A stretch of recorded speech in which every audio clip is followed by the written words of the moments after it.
मध्य प्रदेश छत्तीसगढ़ देख रहे हैं आप। मैं हूं आपके साथ प्रशांत कटारे और बुलेटिन की शुरुआत रायपुर से आई बड़ी खबर के साथ। मुख्यमंत्री भूपेश बघेल ने पीएम नरेंद्र मोदी से फोन पर चर्चा की है। धान खरीदी व्यवस्था को लेकर फोन पर बात की है मुख्यमंत्री भूपेश बघेल ने पीएम मोदी से।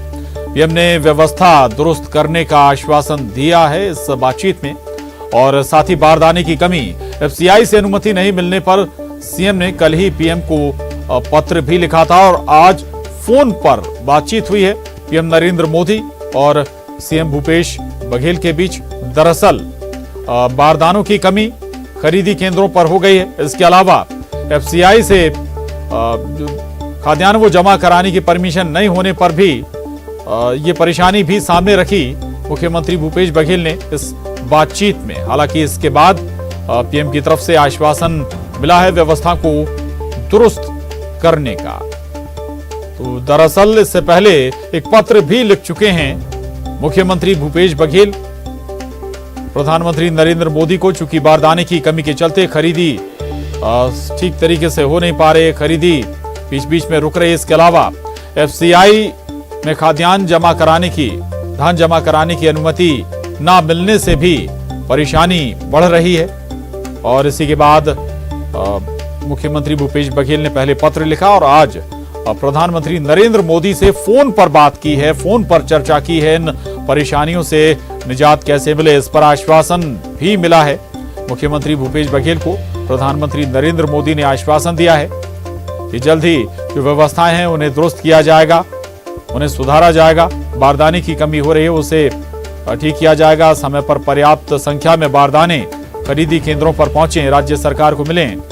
और एफसीआई से दरअसल जो धान है वो जमा कराने की अनुमति नहीं मिल रही थी, इससे भी परेशानी बढ़ गई है। और देखना होगा कि जल्द ही इन परेशानियों का हल निकल जाता है। चूंकि प्रधानमंत्री नरेंद्र मोदी से बात की है मुख्यमंत्री भूपेश बघेल ने। दरअसल जो बारदाने हैं वो केंद्र की तरफ से राज्यों को दिए जाते हैं, खरीदी केंद्रों पर वितरित होते हैं और उसके बाद उन्हीं बारदानों में धान की पैकिंग कर एफसीआई तक ट्रकों के जरिए मालवाहक वाहनों के माध्यम से एफसीआई तक पहुंचाया जाता है। और चूंकि बारदाने पर्याप्त संख्या में खरीदी केंद्रों पर नहीं पहुंच रहे हैं, इसलिए खरीदी यहां पर सीधे तौर पर प्रभावित हो रही है धान की। अवधेश मिश्रा हमारे साथ जुड़ गए रायपुर से और जानकारी के साथ। अवधेश, इससे पहले पत्र भी लिखा था भूपेश बघेल ने और अब फोन पर प्रधानमंत्री नरेंद्र मोदी से बात की है, यानी कि हम ये दो जो समस्याएं सामने आ रही थी, ये मानकर चलें कि आने वाले दिनों में जल्दी ही इनका निराकरण हो जाएगा, हल निकल आएगा।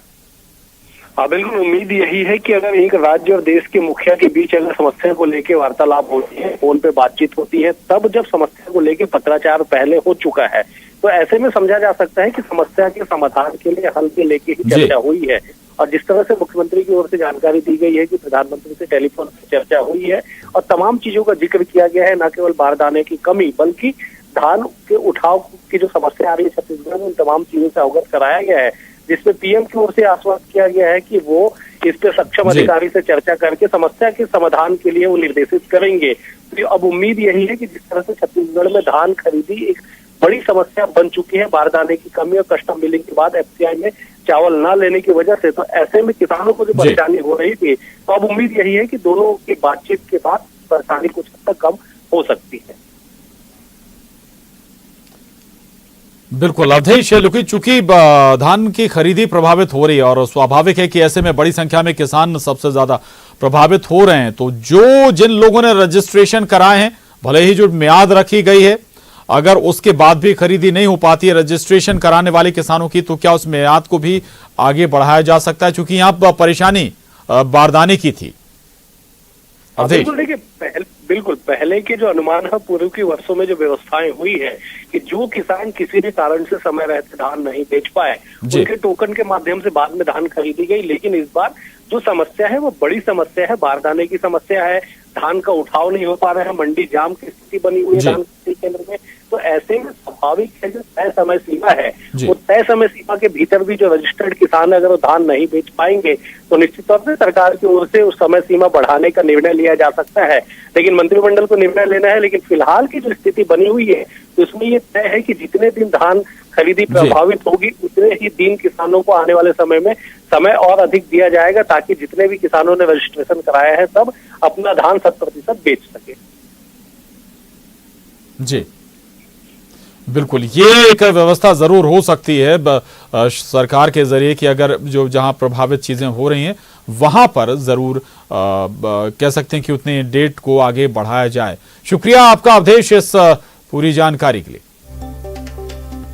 और आपको बता दें कि प्रधानमंत्री नरेंद्र मोदी आज वीसी के जरिए गुजरात के राजकोट में एम्स की आधारशिला रखेंगे। तकरीबन 1195 करोड़ की लागत से बनने वाले इस अस्पताल के 2022 तक पूरा होने की